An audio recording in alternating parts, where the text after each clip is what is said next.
Most difficult part లేదంటే చాలా challenging గా అనిపించింది బట్ యూ డిడ్ ఇట్ అన్నది ఏమన్నా ఇండస్ట్రీలో ఇప్పటి వరకు చేసిన వాటిలో ఏమన్నా ఉందా? So there are two.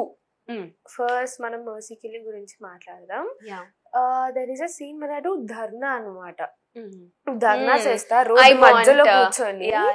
Yeah so అది మార్నింగ్ నుంచి మేము ఈవినింగ్ వరకు చేసాము.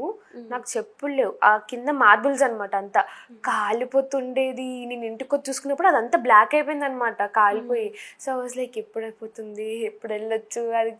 అండ్ అప్పటికి పాపం కింద మ్యాట్ వేశారు, వాటర్ వేశారు, బట్ అంత ఎండలో అవ్వలేదు. But I manage to do it. ఎంతసేపు కూర్చున్నా ఐ వాంట్ మెర్సీ కిల్లింగ్ అని చెప్పి? Yeah morning to evening. అవునా? యా. బ్రేక్స్ ఏమీ లేవా? బ్రేక్స్ ఆఫ్ కోర్స్ లంచ్ ఉంటుంది, బట్ అప్పటికి మాకు అక్కడ దగ్గరలో రూమ్స్ కూడా లేకుండే అనమాట. ఒక షెడ్ ఉండే పక్కన, అక్కడికి వెళ్ళి కూర్చొని మేకప్ అదంతా అక్కడే రోడ్ల మీద. అయ్యో.